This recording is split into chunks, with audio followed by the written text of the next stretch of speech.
ايه هي العضله اللي الناس مش بتتمرنها تماما ولكن لو انت اهتميت بيها هتقوي من رفعتك في البنش بريس؟ فشباب باركوا لاخوكم محمد طه عشان كسب شهر اونلاين كوتشنج فور فري، لان هو اول واحد كتب الاجابه الصح وعامل سبسكرايب. ولو انت ما كسبتش ما تتضايقش، النهارده برضه في فزوره في الفلوج، اول واحد هيجاوبها صح ويكون عامل سبسكرايب لشهر اونلاين كوتشنج فور فري.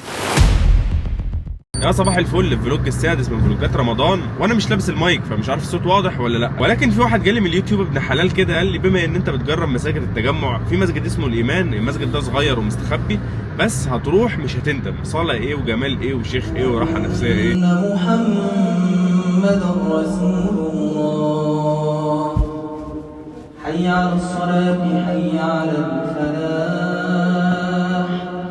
قد قامت الصلاة قد قامت الصلاة. انا بقى عندي خبر وحش، وهو ان انا نسيت الكاميرا فمعرفتش اصور صلاه التراويح، بس دي حاجه هتفوتني اكيد لا. سجلت التراويح على الموبايل وهحط ان شاء الله التلاوه بتاعت الشيخ على الفيديوهات بتاعتي وانا بتمرن في الجيم، عشان النهارده عندنا تمرينه ابر عنيفه، والتمرينه العنيفه دي بقى هتكون في اير جيم. بس قبل ما اوريك التمرين تعالى اوريك المنطقه اللي فيها اير جيم عشان بصراحه انا معجب بيها، والمره تسمع صلاه التراويح اللي انا سجلتها. وهو الله في السماوات وفي الأرض، يعلم سركم وجهركم ويعلم ما تكسبون،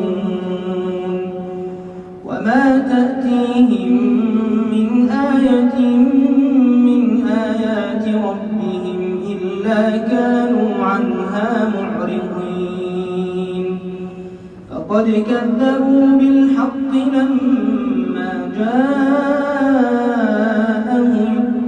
فسوف يأتيهم أنباء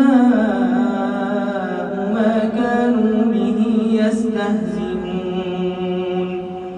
ألم يروا كم أهلكنا من قبلهم من قرن مكناهم في الأرض ما لم نمكن لكم، وأرسلنا السماء عليهم مدرارا وجعلنا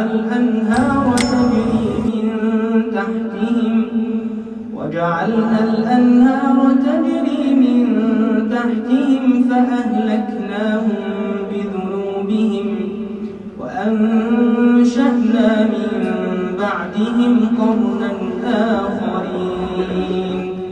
ولو نزلنا عليك كتابا في قرطاس فلمسوه بأيديهم لقال الذين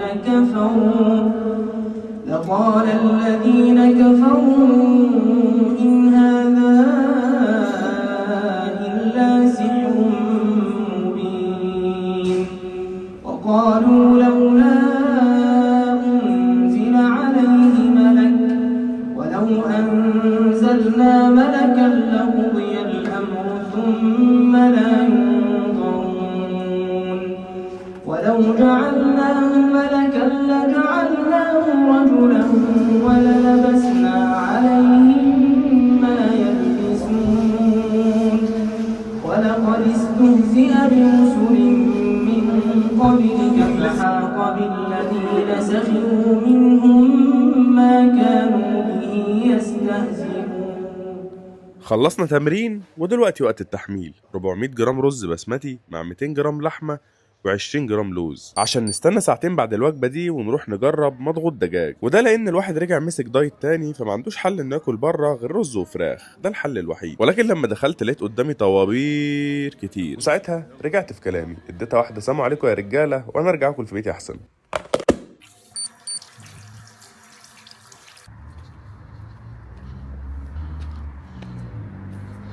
فذوقوا بما نسيتم لقاء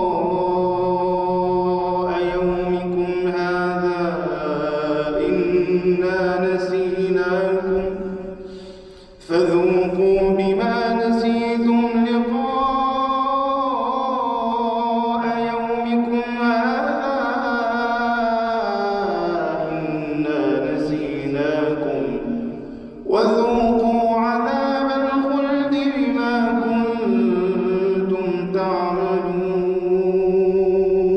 طب الحمد لله لسه مخلصين صلاه فجر دلوقتي. ده مسجد فاطمه الشربطلي، مش حسن الشربطلي عشان في فرق بينهم، لا ده فاطمه الشربطلي. الصلاه كانت جميله والشيخ جميل. الشيخ قرأ بسوره السجده وسوره الانسان عشان دي سنه مهجوره عن النبي صلى الله عليه وسلم في صلاه الفجر ليله الجمعه. حلو حلو. بالنسبه بقى لفزوره النهارده اللي هتخلي حد يكسب شهر اونلاين كوتشنج فور فري، مفيش فزوره النهارده مش طالب غير حاجه واحده بس، وهي ان انت تكتب سنه واحده عن النبي صلى الله عليه وسلم شايف الناس كتير قوي ما بتعملهاش او ناس كتير قوي ما تعرفهاش، تكتبها في الكومنتات، واكتر كومنت فعلا هيجيب لايكس ده هياخد مني شهر اونلاين كوتشنج فور فري. طب انت ليه تشارك في حاجه زي كده؟ اول حاجه ان اي حد هيفتح ويقرا الكومنتات دي كلها انت هتكسب ثواب. تاني حاجه تخيل بقى يعمل السنه دي بسببك انت. تالت حاجه ان انت هتاخد شهر اونلاين كوتشنج معايا فور فري، وهتشوف اقوى خدمه تدريب اونلاين على مر التاريخ، وده مش غرور بس اقسم بالله دي ثقه الحمد لله يعني.